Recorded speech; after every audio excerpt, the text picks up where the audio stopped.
Bom dia, meus amigos.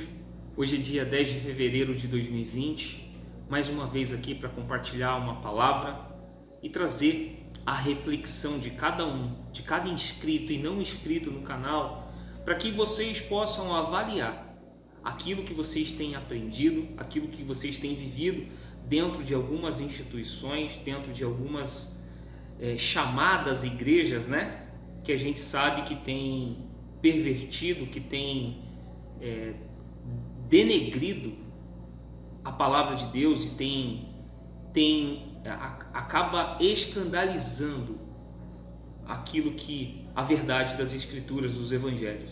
Então eu queria compartilhar com vocês, e hoje eu queria falar sobre o ciclo vicioso que é o ensino da lei dos sacrifícios e o porquê que a Universal ela nega a graça do nosso Senhor e Salvador Jesus Cristo.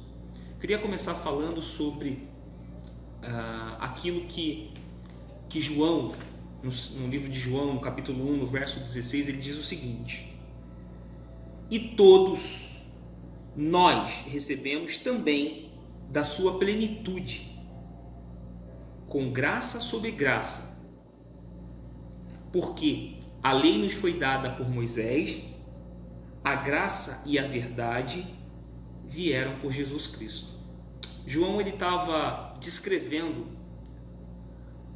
o Cristo que viria. Se você ler o livro de João, no capítulo 1, ele está falando sobre no princípio era o verbo, e depois ele vem discorrendo sobre o testemunho de João Batista, os primeiros apóstolos de Jesus. Então ele fala que todos nós recebemos também da sua plenitude, com graça sobre graça, porque a lei foi dada por Moisés e a graça e a verdade vieram por Jesus Cristo. Por que nós não vivemos mais na lei? Porque quando vivemos na lei, nós somos rigorosos. Quando fala que a letra mata, mas o espírito vivifica, tem a ver com aquilo que foi dado por Deus a Moisés nas tábuas dos mandamentos, que quando nós tínhamos a oportunidade de demonstrar afeto, misericórdia para com o nosso próximo, porque a lei dizia para fazer determinada coisa, seja apedrejar, matar, não havia sentimento, não havia misericórdia. Por que a lei ela ainda é praticada em determinadas religiões, e por que a lei é tão evidente dentro da instituição universal? Primeiro, porque quando nós vivemos debaixo da lei, nós é que medimos a nossa espiritualidade. Como? Por aquilo que fazemos. Então, quem vive debaixo da lei mede a sua espiritualidade. Então, eu sou salvo porque agora eu deixei de fazer determinadas coisas erradas que era pecado outrora, continua sendo pecado, mas que eu era escravo delas, e porque agora eu frequento uma igreja, porque agora eu dou sacrifícios, eu sou salvo. Como que eu sei que eu sou salvo? Quando eu faço sacrifícios, quando eu tenho uma vida desprendida, ou seja, a minha espiritualidade ela é medida por aquilo que eu faço, por aquilo que eu dou. Então, se eu quero mostrar que eu sou salvo e quero provar para mim mesmo que eu sou salvo, eu, Leandro, quero provar que sou salvo. Dentro da Universal é simples. Vem a Fogueira Santa, eu me desprendo do meu carro, me desprendo da minha casa, me desprendo das minhas economias, coloco tudo num envelope e acho que eu estou bem com Deus, porque eu tenho disposição para dar. Porque eu sei que, e outra, geralmente quem dá tudo na Universal, quem dá tudo e vive ainda desfrutando dessa vida de qualidade, vai chegar um dia que essa vida de qualidade ela vai parar e ela vai secar. E eu vou explicar no final por quê. Primeiro, quem tem disponibilidade de dar tudo, quem tem disposição de dar tudo, tem disposição para trabalhar.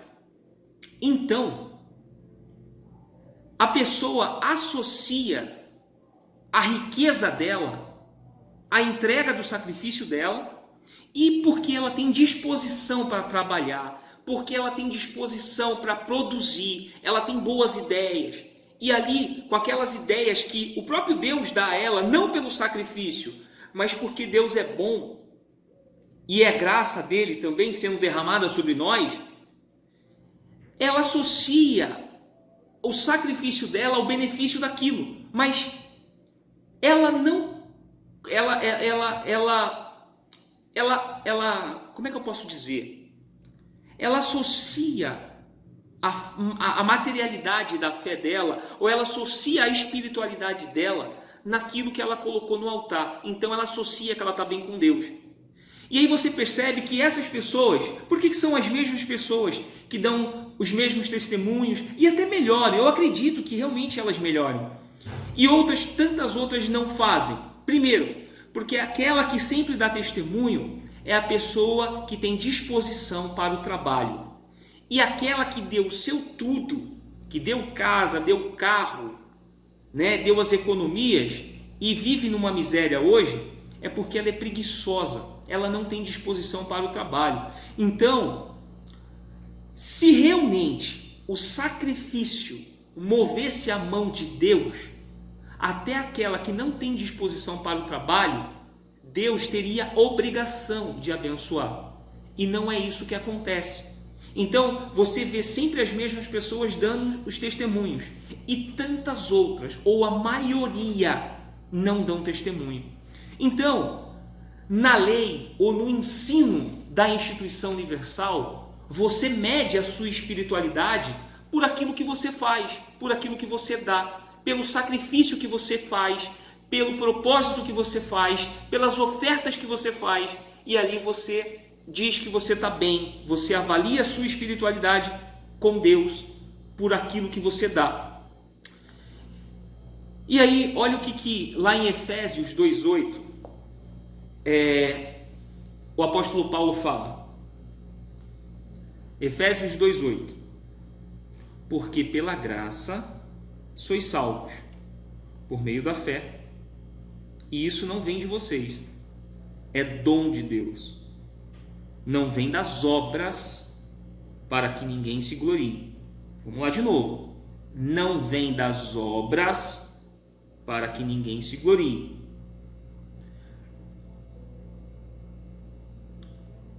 O sacrifício que é dado, ou que é feito na instituição universal, ele não tem diretamente finalidade da salvação. Até porque seria uma aberração se pregar no altar da Universal que para ser salvo você teria que fazer sacrifício. O sacrifício na Universal é para a vida de qualidade. O sacrifício na Universal é para uma vida, para uma saúde. De repente a pessoa tem algum problema de saúde e ela é levada a sacrificar para alcançar o benefício de Deus através do sacrifício dela e a cura consequente para a sua vida, ou até mesmo para restaurar um casamento, e dentre outras coisas. E, pasmem, existem pessoas que sacrificam para receber o Espírito Santo. Então, só aqui já mostra o quão prejudicial é essa instituição. O quão prejudicial é essa instituição. Por quê? Primeiro porque ela perverte a palavra, primeiro porque ela deturpa a palavra a fim de se auto-beneficiar através do sacrifício das pessoas. Então, por que para ela é interessante pregar a lei e pregar os sacrifícios? Porque ela consegue manter o gado preso, ela consegue manter aquela pessoa presa nas suas rédeas. E ela consegue manter aquela pessoa presa pelo medo. Medo de perder o que conquistou e se conquistou. Então, a mesma cúpula que eleva a pessoa no altar com um testemunho dela é a mesma que põe medo e diz, fora do altar, se sair daqui, você vai perder tudo. Se sair daqui, coisas ruins irão acontecer. Então, você fica preso, vira um ciclo vicioso. Esses sacrifícios, não para agradar a Deus, mas primeiro, para mostrar a tua espiritualidade a você mesmo. Então, você nos seus sacrifícios mostram a tua espiritualidade para você, que você é uma pessoa de fé. E segundo, para que você não perca o que conquistou, se conquistou. Por que não é interessante se pregar a verdade das Escrituras, do Evangelho e da graça na Universal? Porque se você pregar o amor e a graça do nosso Senhor e Salvador Jesus Cristo, você coloca todos em igualdade. Do empresário mais rico, aquele mais pobre que vai aos cultos ou às reuniões, os encontros da Universal de ônibus. Então, o mesmo que chega de helicóptero, de BMW, na graça, ele é igual àquele que vai de ônibus. Sabe por quê? Por isso aqui. Para que ninguém se glorie. Não vem das obras, para que ninguém se glorie. Porque quem tem, é fácil se desprender de recursos financeiros. É fácil. Até para provar para ela mesma que ela tem o coração em Deus. Mas, na verdade, se ela tivesse o coração em Deus de fato e de verdade, a primeira coisa que ela faria era pedir perdão a Deus pela prepotência de achar que ela conseguiu fazer sacrifício perfeito. Se realmente ela tivesse entendido, ou se ela entender o que significa de fato e de verdade a cruz do nosso Senhor e Salvador Jesus Cristo, ela jamais tentaria ou faria qualquer tipo de sacrifício, mesmo que não seja para a salvação, ainda que você tenha o discurso na ponta da língua para falar que você não faz sacrifício para ser salvo, mas você faz sacrifício para alcançar os benefícios de Deus. Jesus não morreu para te dar vida de qualidade. Jesus não morreu para te dar carrão, casão, empregão. Jesus não morreu para te dar uma conta de banco gorda, cheia. Jesus, ele morreu pelo meu e pelo seu pecado, porque nós não conseguiríamos pagar o preço. Ele fez o sacrifício perfeito. Na lei, nós medimos a nossa espiritualidade. Pecamos, fazemos sacrifício. E o sacerdote, ele queima aquele animal para a expiação dos nossos pecados. Jesus morreu. O véu do templo se rasgou para dizer o seguinte: agora, o sacrifício, pessoal, não vai ser mais com animais ou por animais para a expiação de pecado.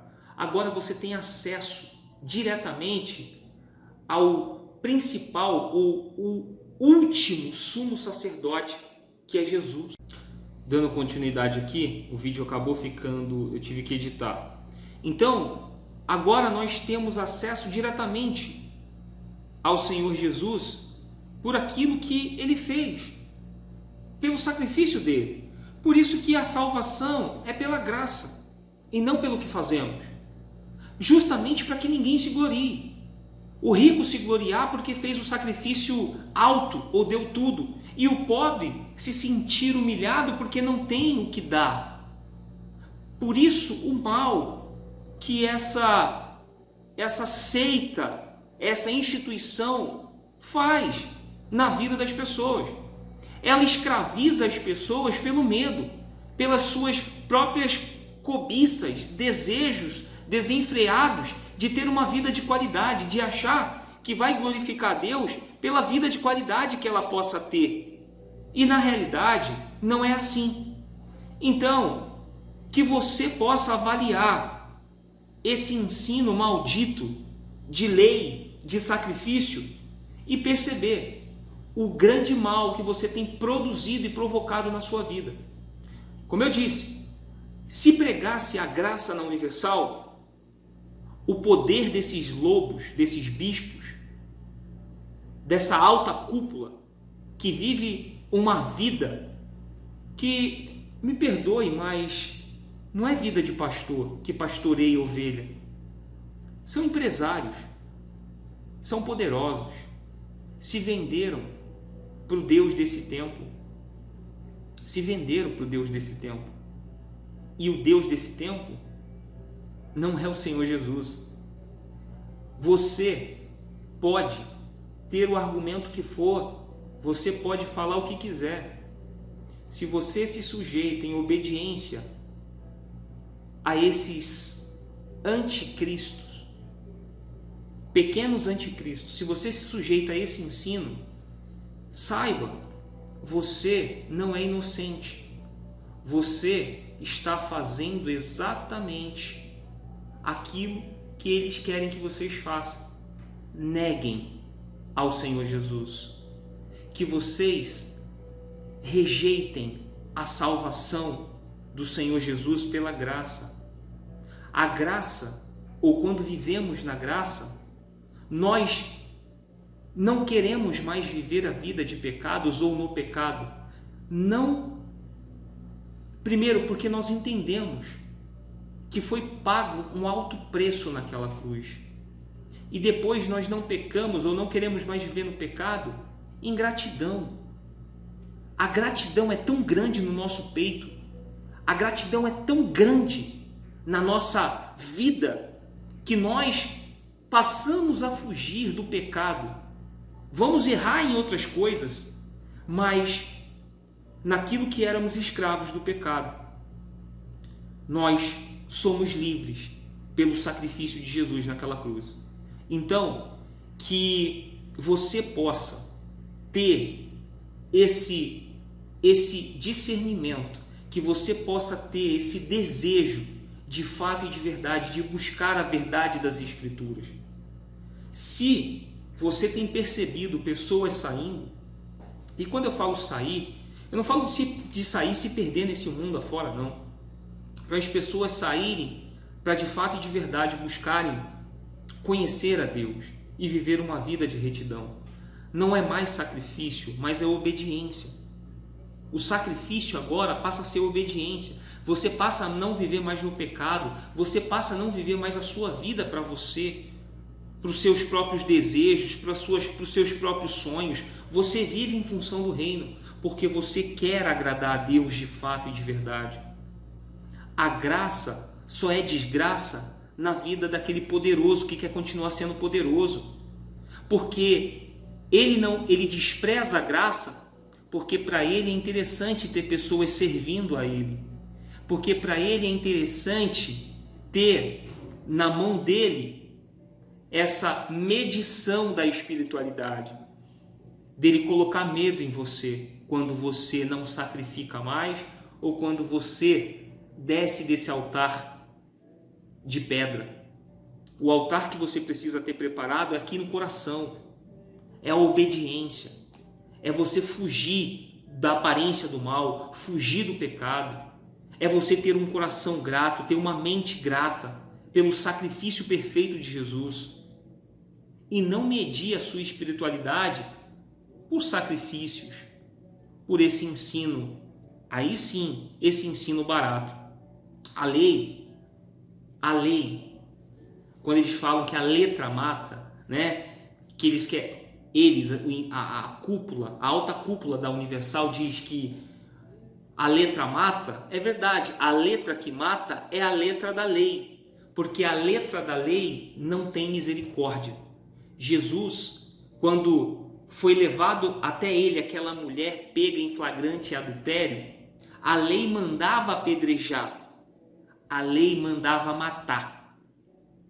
E aquelas pessoas iriam fazer aquilo diante de Deus, elas não teriam culpa, não teriam o sangue daquela mulher em suas mãos, porque a lei mandava apedrejar até a morte.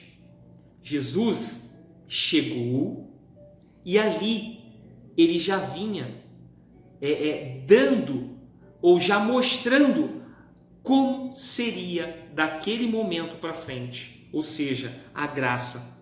Jesus, ele deu àquela mulher a oportunidade de resetar a sua vida, deu um reset na sua vida de pecado e falou: vai e não peques mais. Eu poderia te matar, mas eu escolhi te dar misericórdia. Eu escolhi te salvar, te dar vida. E é isso que se chama graça, porque a lei mandava matar. Então, aquela mulher certamente seria morta, seria apedrejada. Mas Jesus mostrou que a graça estava entre nós e a graça continua entre nós. Basta você se voltar para Ele e confessar os seus pecados e ter a fé que Ele morreu pelos seus pecados e que hoje podemos estar no reino de Deus e salvos por aquilo que Ele fez exclusivamente naquela cruz.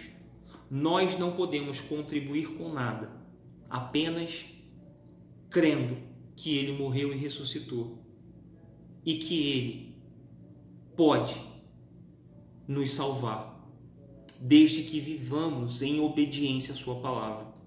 Então, que você possa refletir e que você possa buscar, de fato e de verdade, a verdade das Escrituras, disso aqui, da palavra de Deus. A lei ou a letra mata, mas o Espírito vivifica. É verdade. A letra é cruel. A letra da lei é cruel, não tem misericórdia. Mas em Cristo e na graça nós temos misericórdia e nós temos vida e nós temos a esperança do porvir. Que Deus abençoe a cada um de vocês e até uma próxima.